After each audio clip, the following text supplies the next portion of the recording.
guess that means Unless they killed it. Further enough away. Orion, Yeah, and you're not sharing? dinner. You can have half if you No, want. I don't want that. What half do you want? This one? They're double stuffed. So. I'll take that half. No, no. Ask Miss O'Brien. She has a story about Are we ready?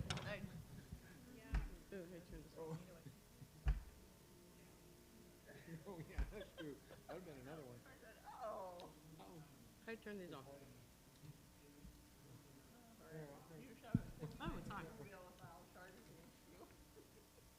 Oh, this thing's heavy. They don't just move. Okay, let's call this special meeting of the Governing Board work session, Tuesday, March 12th at 8:50 to order. Roll call, let's show all members are here. Adoption of the agenda. I move to adopt the agenda. Second. All those in favor, say aye. Aye. Aye.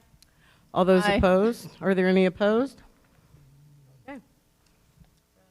So we will do our work session.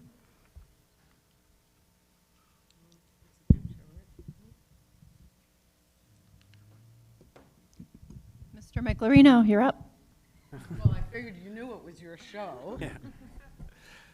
President Ordway, members of the board, Dr. Finch. So the first item on this work session is the Auditor General Spending Report. So you have a copy of it there. I'll kind of keep the slides going behind us just so that the audience can keep track.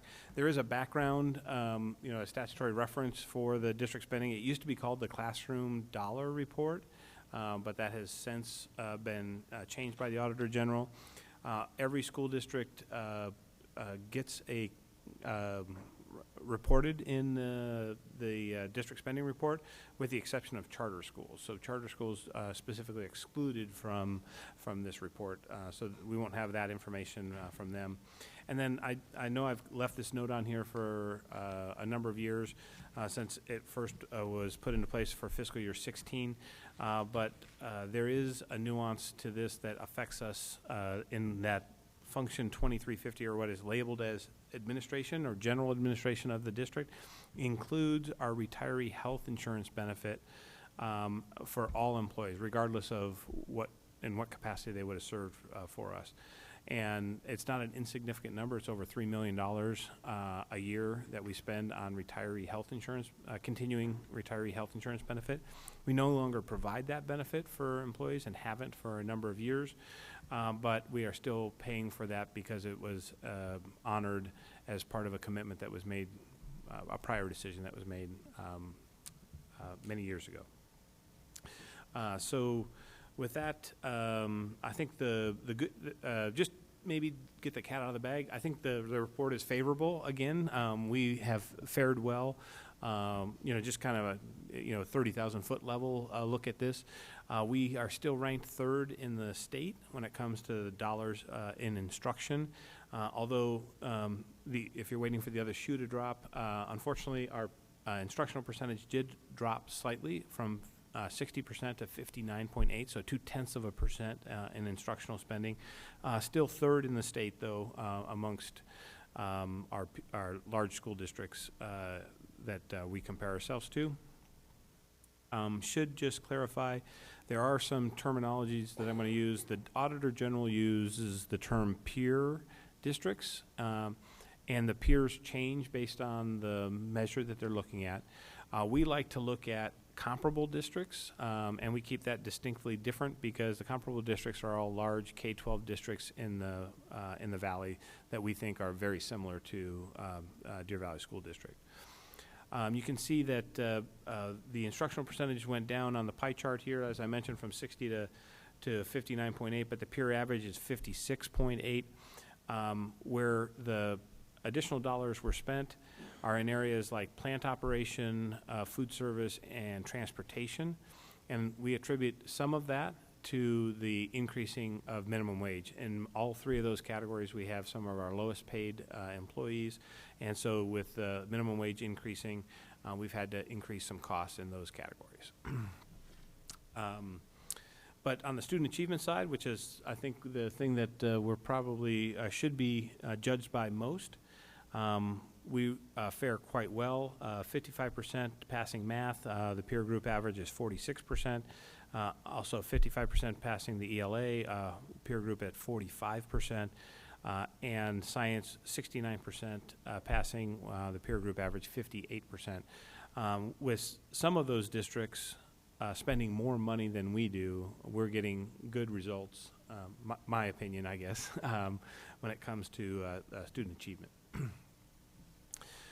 They do provide a cost measure comparison, and there have been a couple slight changes here. Our administrative cost amount has gone from high to comparable, so compared to the other districts. And the cost per rider has gone from comparable to high. So it has changed to the color orange. Again, that's relative to the peer average that that they're comparing that to. The rest of the cost measures here did not change from last year. Just a reason or two why our transportation seems to, or is out of what's considered the good range. Yeah, so I mean, I think there are a multitude of reasons why the transportation costs are high. I think there's opportunity for us to find some savings, maybe to try and find some efficiencies. But what we're seeing mostly, especially considering this is for fiscal year 18, so last year, we're still having difficulty with manpower. So we don't, man or woman, we're not picky, staffing positions. And as a result of not being able to staff those positions, we have been contracting those services out, and therefore there's a premium that we pay when we contract those services out. So we've been exploring all sorts of different opportunities to be able to recruit more people, retain the ones that we have so we don't lose any more. It's a difficult challenge because it's a difficult job, and it doesn't have a very high salary attached to it, or hourly rate attached to it at the current time. And with minimum wage increasing, there's not much of a difference between getting behind a bus with 60 or 70 kids behind you and driving through Phoenix traffic and worrying about all the responsibilities you have in that role and doing virtually anything else because of minimum wage increasing. So it's something that we are looking to address. The NST and others are working on plans associated with that. But that is one reason. The other reason is geographically we're a large district. These are normed on a cost per mile and cost per rider standpoint, but there are some economies of scale that we can't achieve because of some of the distances that we have to travel. So the density's not. Correct. Yeah. So there's just not, the populations aren't concentrated enough for us to be able to take advantage of some economies of scale. And do we also have we also, this thing weighs a ton. The policy for the mileage for our kindergarten students. That's correct. So our policy as it reads now is that we transport students that are a half a mile or further from the campus. So that certainly adds some cost. That we're not required to do that, but we do have that, as well as we also have a commitment because of the geographic size, not in board policy, but we have kind of a rule of thumb trying to keep the route to at least no more than 45 minutes when we can for students. That's, there's no guarantees to that because we have students that we have to transport throughout the valley. Not just to our schools, but as a rule of thumb for a regular school route, we try and keep it within 45 minutes. Thanks. Does anyone have any transportation questions? I just have. Ms. Tweedy. If you could just send us in the board report, I was always curious, what costs are factored into that? Like, if we buy a new bus, is that included in the cost of transportation? I don't know what they're considering transportation cost and what they're not. So in this particular comparison, this is just the operational cost, so not the capital expenditure. So just the cost of staffing, supplies, benefit cost, fuel, those types of things, but not capital expenditures. So repairs, if you get new parts, are those capital, or is that included?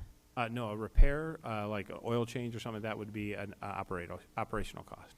But if the engine went out and you had to That buy would an be, engine? yeah, so if it's a major component that extends the life of the asset, then, so you replace the tires, it's not a capital expense, but if you replace the engine, because it's going to extend the life of the asset, and it's a major component of the asset itself, then it is a capital expenditure. I know these are weird rules that we have to follow, but, Okay, I didn't know what they were including. Okay. yeah. And Jim? then just real quick, could you, I'm sorry, Dr. Finch, but could you just clarify now the difference between when we say comparable districts and peer districts as are used for this report? Yeah, so peer districts are, and the peers change based on the measurement that the Auditor General uses. So for the most part, it's going to be a large school district that is like Deer Valley. For the transportation, they try and take advantage, or to at least address the issue of how far you're transporting students on a regular basis. And so in some cases, and we'll get to this in the slide, you'll see the actual peer districts themselves. And in the transportation world, I think I'm just going from memory, I think 5 of the districts are elementary districts that they're comparing us to. And an elementary district is quite different than a high school district when it comes to transportation needs. And so I think it's a little bit unfair that, just because they think we travel the same number of miles or distance related to another district, that an elementary and a high school or unified district should be compared with each other. But you'll see that in the slide itself. Dr. Finch? I was just thinking Mr. M could fill us in a little bit too about how the age of the fleet and the number of drivers it can be a variable as well. Yeah, that's a great point. I mean, one of the things that we've been addressing, and certainly since the 2013 bond authorization, we've been able to improve the average age of the fleet. But on average, when we started that, and I'm going from memory here, but I believe the average age of the fleet was almost 14 years. I think it was 13.9 or something like that. So that meant that was the average. So we had some that were newer than that, but not many, and some that were older than that. And those were only those buses that we were actually using on routes. So not counting spare buses that we have just sitting around in the event of an emergency where we might need to use them. We've been able to make some improvements when it comes to the average age because we've been fortunate enough to have the bond authorization. We've leveraged that with some grants. So essentially for every 4 buses that we've been able to apply to get grant funding for, one of those buses has been paid for via the grant. So it's I don't know what a BOGO, so it's not a BOGO, it's a buy 3, get the 4th one free, or whatever the acronyms would be for Something that. McDonald's would think of, yeah. But obviously, the older the fleet, the more costly you're going to have in repairs to maintain an older vehicle. And in addition to that, with some of the new technologies that exist, and this is also true with personal cars, but the fuel mileage is much better on newer vehicles than it is on some of the older vehicles. They're a lot more complicated, though, too, the newer ones. So you gotta take that into consideration. Yeah, you gotta find where the engine is. This was cost measures. Then we also look at the financial metrics. Now this is, again, I don't think I finished my thought, President Orway, regarding the comparable districts. So the comparable districts are 5 districts in the valley. So that includes Chandler, Gilbert, Paradise Valley, Peoria, and Scottsdale Unified School Districts. Those are the 5 districts that we compare ourselves to. That we as a district do, but Right. not necessarily a peer district in this report. Correct. So they won't always show up as a peer district depending on the measure that we're looking at, and you'll be able to see this. So this is strictly the comparable districts average compared to our district. So you can see our classroom dollars 58.5 went up to 60% in 17, down to 59.8. As I mentioned before, food service went from 4.1 to 4.3%, plant operations 10.8 to 10.9, transportation's 4.1 to 4.3. In many cases, in all three of those cases, we have some increased costs related to minimum wage that is at least a contributing factor. And you can see where we rank with the comparable districts average there, and again, a 3-year snapshot. And administration does look high in this, and we'll get to that as we get through the presentation. I do have a question. Mhm. So under student support and instructional support, it looks like percentage-wise, we're quite a bit lower than the comparable averages. What is included in student support and instructional support? Great question. Student support is includes everything from nurses to other related services for students. So it could be speech, physical therapy, occupational therapy. But there is quite a bit of direct contact with students in that category. Instructional support it includes a lot of the curriculum efforts of our district, how to support the actual curriculum itself. But so not direct instruction, but maybe teaching teachers. And so I glossed over it, but there was at one point in time a move afoot for a term called classroom support, in which instruction, direct instruction itself, student support, and instructional support would be combined together, and that's the percentage that you see at the bottom of that slide. And because all three of those categories went down, we went from 71.2 to 70.8 in what we consider classroom support, comparing 2017 to 2018. Did that answer your question, just to make sure? Okay. So wanted to point out, this is that same, so percentages can be a little bit misleading because percentages of what, right? So we also break this down on a per student basis. So here's those actual dollars when it comes to the dollar per student. And I think what's worth noting here that even though we're fortunate to have a 15% override in place, which was relatively new for us, at 75.92, you can see in 2016 we didn't have the 15% override fully in place, so 68.80 was the number per student. At 75.92, we're still below the comparable average at 77.22. And that doesn't maybe look like a big number, but you'd multiply that by over, 34,000 students, it's well over $4 million difference. So I'm just curious, why do you think that is? Is it? It's not, I know, I want to dispel the rumor that it's not because we like our kids less than the comparable districts. I wasn't suggesting that, and I I'm- didn't start that rumor. Obviously was joking. I The- was not. No. It's because there are other amounts of money beyond the formula itself that the comparable districts enjoy that we don't enjoy. So whether that's a capital override or DSEG money or some of those things that are outside the formula of funding. That's why there's a different amount. Thank you. And because we get a smaller amount in total, that's how sometimes our percentages can be a little bit misleading. But in this case, we just like to look at it both ways. I don't know that there's any revelation other than the amount per student is less than the comparable districts, which it has been, as you can see, over the 3 years that are represented here. I did have a question on that. I looked at this last night, and I figured out we received $637 less per student, which was over $20 million. And when I subtract what we got for the students, did you see? 600 sounds like a big number. 600, okay, so if you look at the amount of funding received, unless I'm off on this, it says our peer districts got 9 per pupil revenues, 9,864, and we got 9,227. I subtracted those two. on page 120? She's on the actual report. In terms of revenue itself, yes.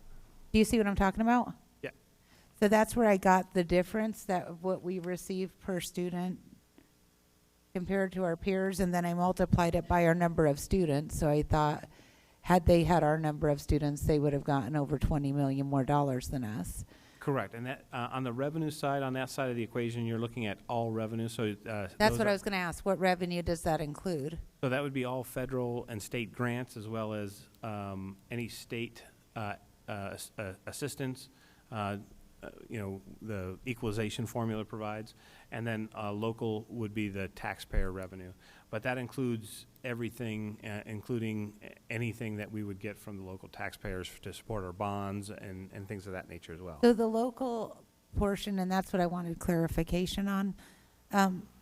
The federal, I'm assuming, is title funding, and we have a lower poverty rate, so that might be the reason we get a lot less. Yeah, so there is a poverty rate that's part of the, just above there. One of the measures on the third line down is the poverty rate for all the districts as well. And so, yes, we have a lower poverty rate than some of the peer districts, but remember, they use peer, we are using comparables. But I mean, I don't know without looking, but I would probably safely say that Scottsdale's poverty rate's going to be lower than ours.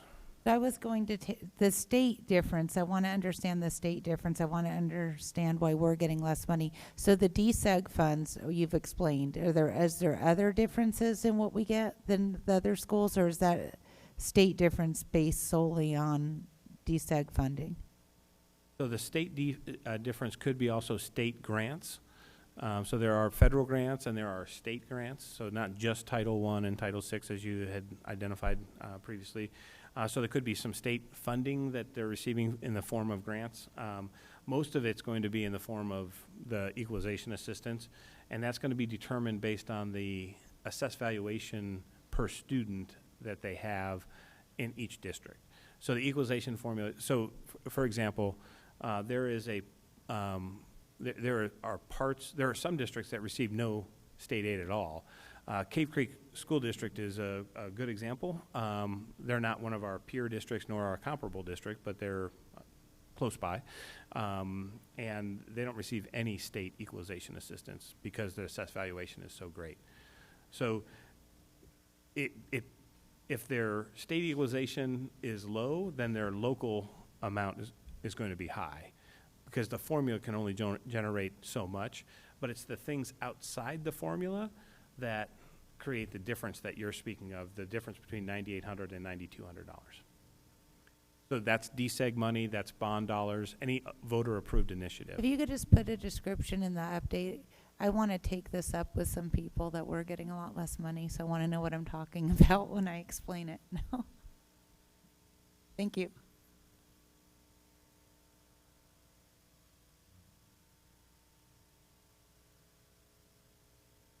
And I don't mean this Friday if you're swamped. I just mean a Friday update. Yeah, that's a good number to know, to share. Okay, back to the report. Just want to make sure. We're having way too much fun. Keep going. Okay. You're having fun. So this is, we started talking about this a little bit when it came to the previous board meeting, but we do look at the teacher salary and teacher ratio information and compare it, again, over time and to the comparable average. Now we're back to comps again, so the comps are the 5 districts that are more like us. And you can see their average teacher salary is and has been consistently below the comparable average, but our student-teacher ratio has been always below that and below the comparable average. So what we deduce from that is that we have more teachers in the district that we pay a smaller amount relative to the comparable districts that pay fewer teachers more amount. And not to say one's right or one's wrong, but that's basically a fair conclusion from this. one might suggest, well, how come there's not a big increase in the average salary? This was comparing FY17 to FY18, where the only increase that I think we were able to afford in that particular year happened to be the 1.06%. So that's why you see that going from essentially $45,000 to $45,500 for us in that. So it doesn't include the last round? Correct. So what everybody's remembering, or I hope they're remembering, is that for this year, there's a 12% increase. So we should see that number jump significantly when we're doing this a year from now. And we think we outdid our comparables as well as our peers. So it should close that gap as well. Yes. So again, it wasn't just the 10%, it was 12%. Again, because of decisions the board made, especially when it came to changing how we treated the classroom site fund, specifically the menu monies. So we expect to see the results of that in the year, in a report a year from now. Yeah, so I think it's interesting that our average teacher salary is lower than the comparable average, but our average years of service is slightly, not much, but just a little bit more than those comparable averages. Not a huge amount.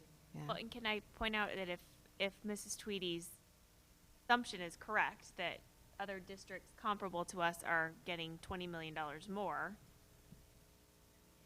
could that possibly account for why they're able to pay their teachers a little bit more because they're getting more funding? Definitely. So the comparable and the peers are all receiving more money. Not every one of them, but on average, or what the information that we're looking at here, because they're receiving more money, then they obviously have more money to distribute. However, their board decides to do that, and in some cases, you can see that's to pay a higher salary for their teachers.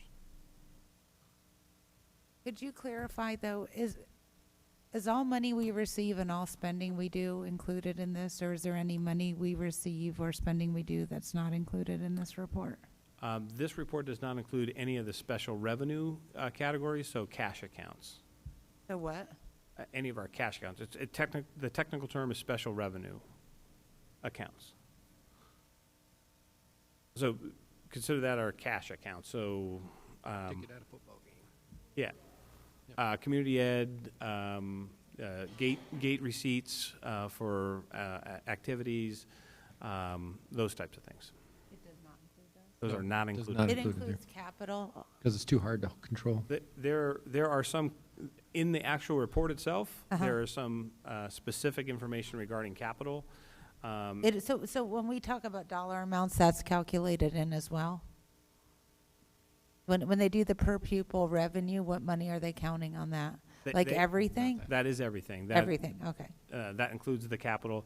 And there's the operational spending that we were looking at in this report is all like M&O dollars, but there is a section right below it that is non-operational in the report. So land, building, equipment, interest charges, those are non-operational. So they are called out as such on the report itself. Non-operational, okay. So non-operational is, consider that to be capital and bond spending. Operational would be our M&O, or maintenance and operation spending.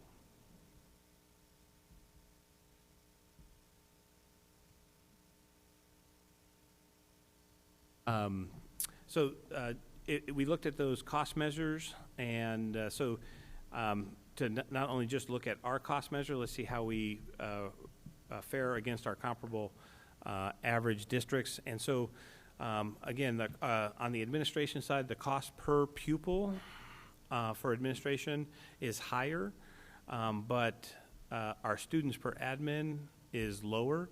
And that's because we have some direct cost related with that retiree benefit that isn't paying an administrator.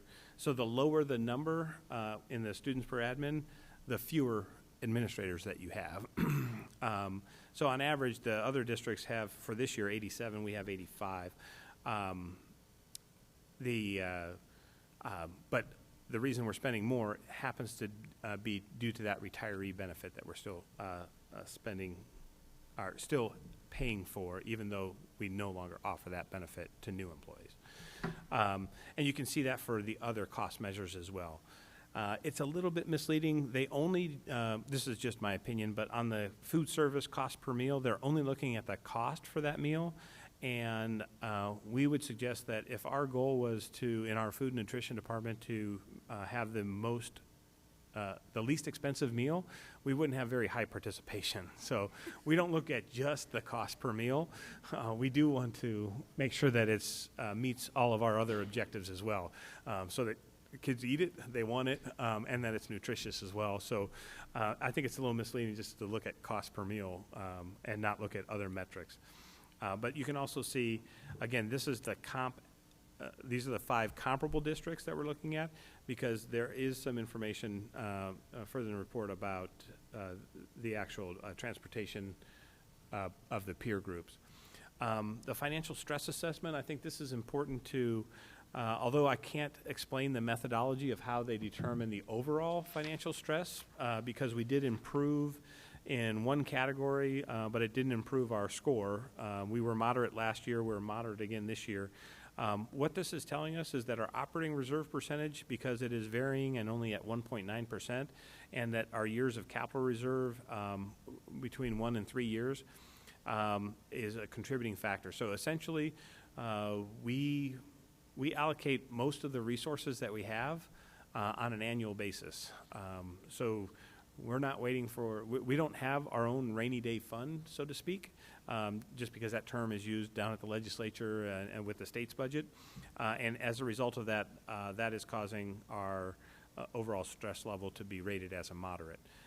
We did improve the current financial and internal control status for this year, but that wasn't enough to move the overall stress level.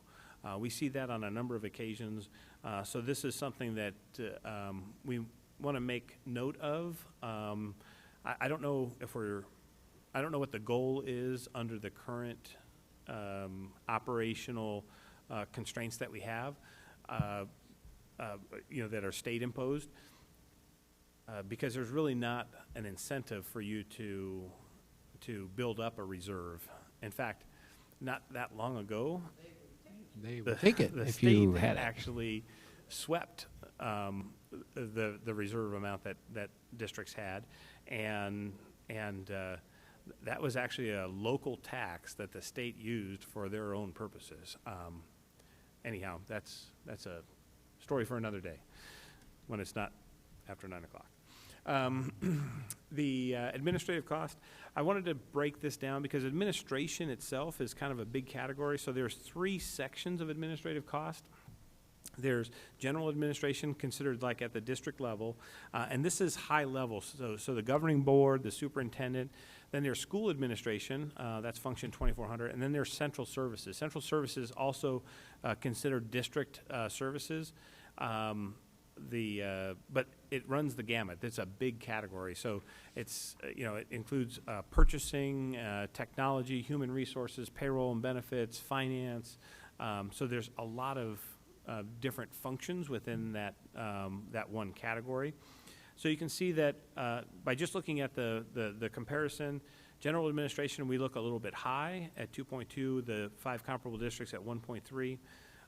It's 5 because I've listed Dysart here, but they're not one of our 5 districts. I've only listed them because we've been tracking them of late, and the reason for that is they actually are now larger than Scottsdale, but we named the 5 comparable districts when we did this 14, 15 years ago. But it's I guess worthy of looking at, but we only look, the average is only of the 5 above the Dysart, and we don't include ourselves in that average. We're pretty comparable when it comes to school administration, right at the 5.8%. And we're a little higher than the comparable districts at 3%, and we're at 3.5%. If we actually included Dysart, it would bring the average up for us because they're one of the higher amongst that group. What is central services again? I'm sorry. Central services includes a whole gamut of, so everything from finance and accounting, purchasing, technology, payroll, human resource. Our print shop is coded to its own enterprise fund, but Thank you. Just a note too, remember this last year, we put about 220,000, I believe, into redoing our building support, so that'll change for next year as well. Yeah, and so what I did for the second area is I took out the retiree benefit costs so you could kind of see what that looks like. These are administration costs. So the school administration and central services don't change at all. But in terms of general administration, if we didn't have the retiree benefit, because many districts don't offer that benefit, you can see that the average of the 5 comparable districts goes down to 1.0%, but our percentage would be 0.5%. If we didn't have that $3.4 million obligation for that retiree benefit. We can't really necessarily change that because we have an obligation to it, but it's worth noting that it's not a direct comparison because several districts don't offer that benefit at all. So when we're looking at it, it should be just noted, as we did here. Is this the reason why you have a broken leg? No, this is All right. unrelated. I'm to not me. working you too hard? I just Mr. wanted to be for the record. Mr. Miglerino, so that $3.4 million, I could divide that by our 32,571 students and deduct that from, on slide 9, Yes, the cost per pupil in admin. that would be accurate. That would be an accurate, Correct. okay. Thank you. So here's the peer group for, again, peer group, auditor general term. I'm just making sure that I'm repeating that. And you can see how close was I on, anybody counting elementary? So Buckeye, Kyrene, Washington, Wilson, and Ball. So there's 5 districts in this group that are elementary districts. And so we're, I'm trying to think of the right way to say this Well, appropriately. Baltz has like 4 schools, right? Yeah, so we're, well, Not a good comparison. I think Wilson has 2. So, so we're 10th on this list, but it's I don't know that this is a great comparison. I mean, you're going to have to figure out some way to compare districts. So this is one way to consider it. I think any way that you would do it, there are going to be flaws. So I'm not trying to be overly critical. It's just that there's, this is the actual information itself. So just kind of in conclusion, I just want to be cognizant of time. Yeah. So we do compare positively. I know that we've looked at a lot of information here, but I don't think it should be lost that we get very good results, and I know that this has some much to do with the students that we serve, but our test results are favorable. We're spending less money than the state. And remember, when you hear those national statistics of where Arizona ranks, how much money the state is spending, and then look at what we're spending. We're not even spending the state is spending. We're not spending what the peers are spending or the comparable districts. So, it's to get to the state average, we'd need another 8.5% or $700 per student just to get to the state average. We like to think that we're good stewards of the taxpayers' money to get the results that we get. We've already talked about the administration retiree. There are some opportunities to explore some more efficient ways to address our transportation needs, and that includes being able to fill those positions so that we can do that with our own staff as opposed to paying premiums to outside contracted private companies. And then the continuing declining operating reserves is causing additional financial stress, as we mentioned. So that's really this report. This report comes out every year, typically on March 1st, and I'd be happy to answer any additional questions that the board might have. Any questions like right now, or do we want to digest it and send them?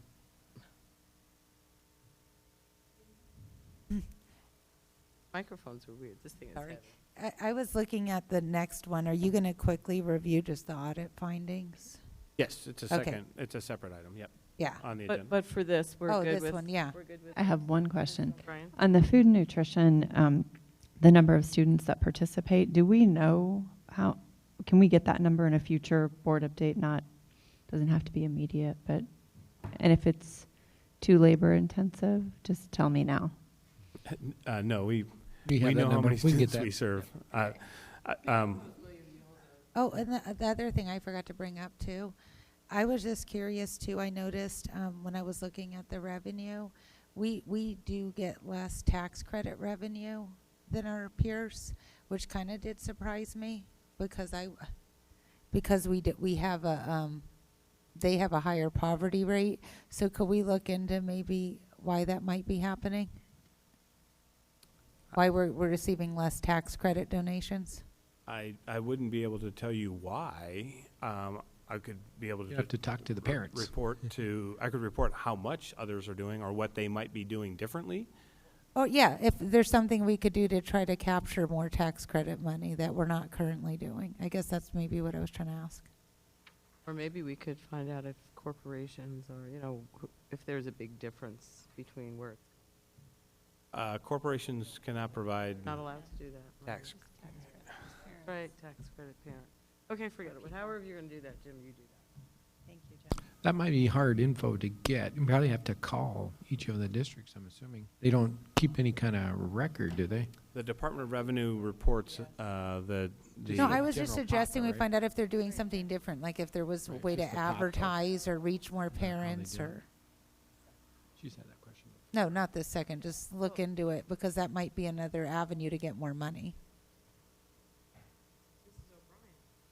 Not even paying attention, so I don't even think she's capturing any of this. Alred is writing She's everything down. texting me. I'm Yep. telling you, got it down. And I think, one of the things, this is, again, personal opinion, and so we're working on a bill right now to expand the available ways that tax credit can be used, because we have schools that have increasing balances of tax credit money, and because of the limitations on it, it's hard to spend the money, especially at like a K-6 school. And So they don't want to gather as much if they can't spend what they currently have. right, as so well. I mean, I think that could be a contributing factor, but I'm speculating. Right. And if we are successful getting that bill passed, it'll be another temporary reprieve, but it'll allow us to be able to spend, to expand the use so that it can include other purposes that still benefit students. Thank you. Part two? Yes, so second slide, or second presentation that we have. So loaded a bunch of information. I think we'll go through each page of the 175-page comprehensive annual financial report. Line by line. Could you do it backwards for it? Add a little more entertainment? We post that comprehensive annual financial report on our Budget 411 site, so you can see not only for this year, but you can see previous years if you're so inclined.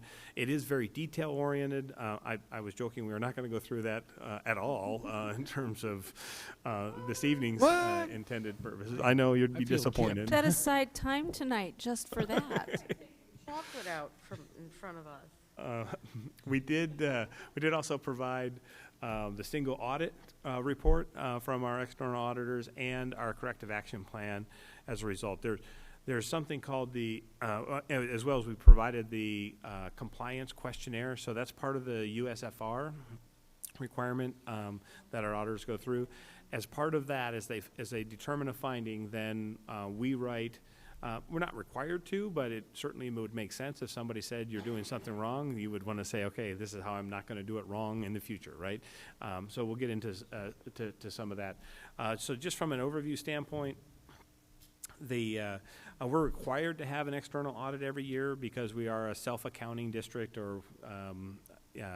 and because we also receive so many dollars in federal assistance, mostly due to the National School Lunch Program and some of the title programs that were spoken about earlier, Title I, Title VI-B. The contract itself that we have has to be approved by the Arizona Auditor General's Office and before any audit work can start. So there are a lot of regulations around how this is handled, and it is done. There is actually a standards board that the auditors are subject to, in case something was to change. So new as of 2018. This may change as well, but We cannot use auditors for more than 3 years. And so this is being discussed as to potentially changing. I think the reason behind this is that they didn't want somebody to get too comfortable in their relationship. We have not experienced that with our auditors. I think they love to justify their work by making sure that they're, and it's always, you would think they would never find something like it's the needle in the haystack. They would be great at that game because they seem to find just about everything. We're the IRS and we're here to help. Yeah. But the other provision is that we're not allowed to use them for any consulting services anymore. And this is the problem that we ran into with the with the efficiency study that we did. So we contracted with our external auditor to do the efficiency study, which is unrelated to audit work. But they said when they passed this new law, they said, hey, you can't hire them as a consultant, because they might be privy to information that somebody else wouldn't be privy to as your external auditor. So we commissioned the study. We had some reports out on it, but we never actually finalized a report with the board regarding the efficiency study. And again, only 3 other districts responded, so it's not as extensive as some of the other information that we looked at earlier this evening in terms of from a comparative purpose. It was all self-reported. We did participate in a study that Peoria actually commissioned the same firm, Heinfeld and Meach, to produce because Heinfeld and Meach are not their auditor. They're not their external auditors. And we just got the results this week not the results. If you participate, and we did the same thing with the districts that we were encouraging, they'll send the raw data back to any district that provides the information. So we have some updated information as a result of Peoria's effort. But we haven't looked at it in any detail. I think it has information about starting teacher salary, things of that nature. So we got free data for participating. Yes, free data unanalyzed. And what you pay for is them to analyze it and put it into a report form. So we just have raw free data.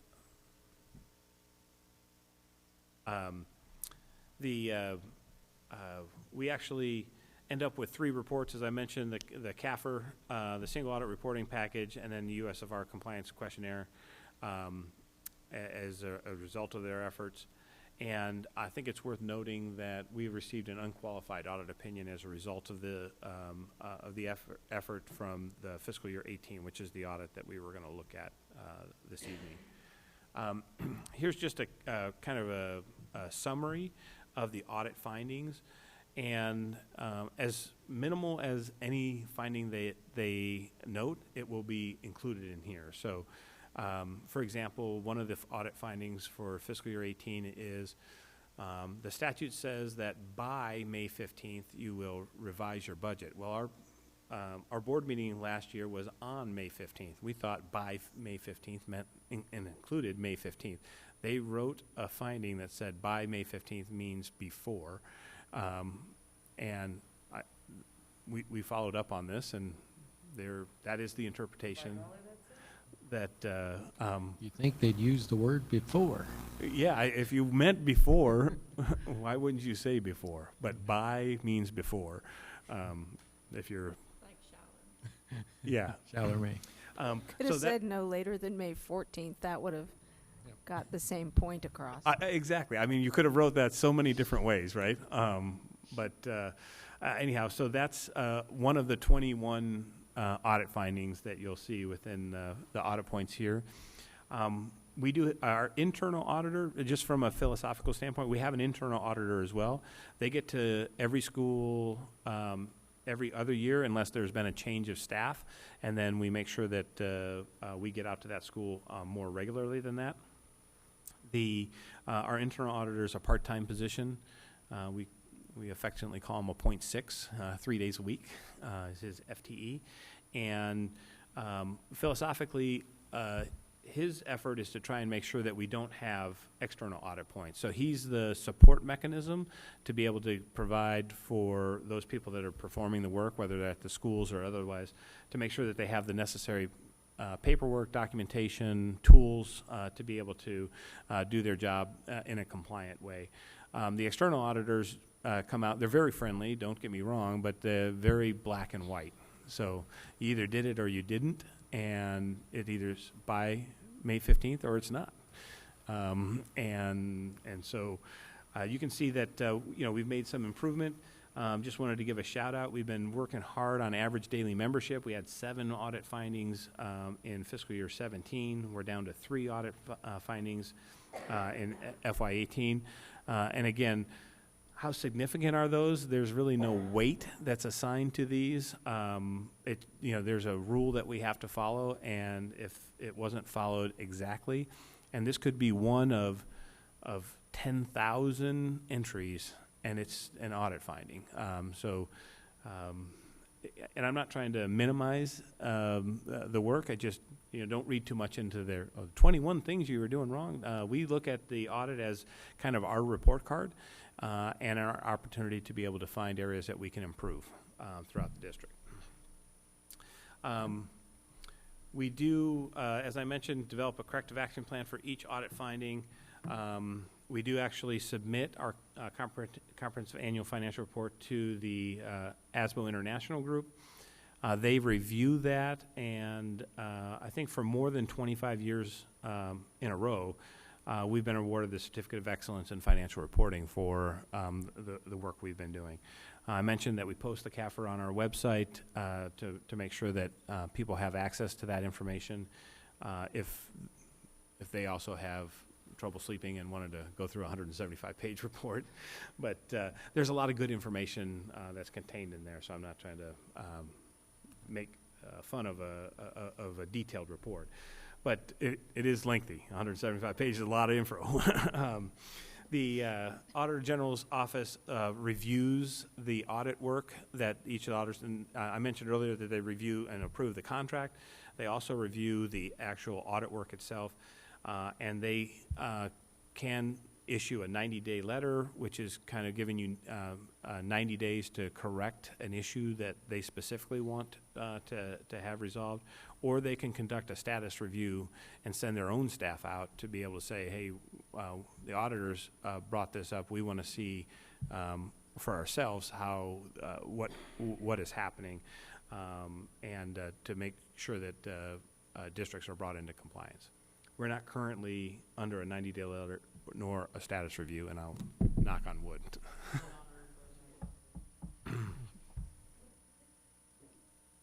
What does the comment mean, DVUSD has received an unqualified audit opinion?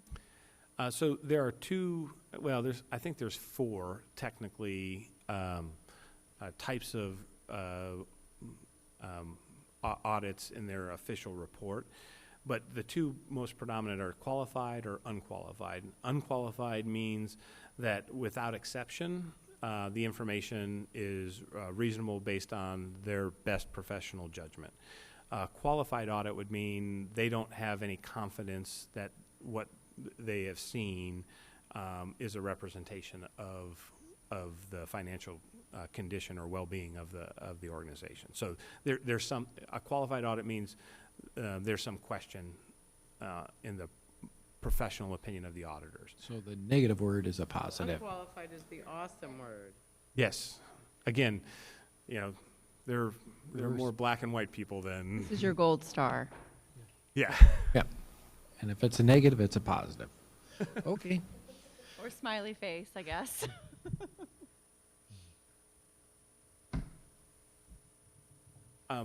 We did provide the corrective action plan. I know it's like 3 pages of information. Yeah, you It's showed it on here. a little color-coded in terms of the audit. Yeah. Oh, there is colorblind, one color that's kind of just a commentary, and then there's another color. I think it's more of an orange or yellow color. That is actually what we're officially doing. So just to make sure that was clarified. And that's all the information I brought. We'd be happy to answer any additional questions. Does anybody have any questions that they want to ask right now? I have one Not comment. about this. Mrs. O'Brien has one question. It's actually more of a comment related to the budget page. Sorry. We had at one point we've always had guiding principles for all of our budget stuff. And I can't find those on our budget page anymore. Do they get removed as we go? So we've had guiding principles when it came to to making reductions. So it was basically in that context, and they actually would apply beyond just the reductions.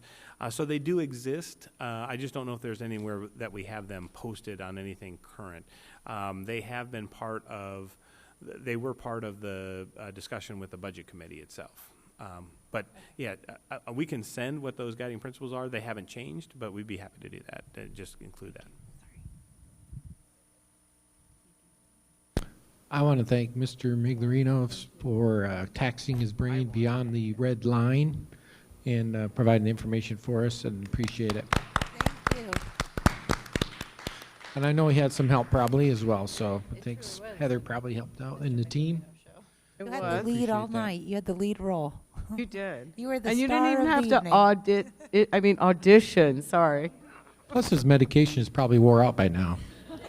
And by the way, so is all of ours. So anyway, with that being said, it Dr. is Fincher, you 9:45. gotta start Do we have a violating motion? people's I'm- HIPAA rights again. I move to adjourn. Second. Whoa, wait a minute. Everybody in favor, say aye. Aye. And then say goodbye. Good night. Thank you very much.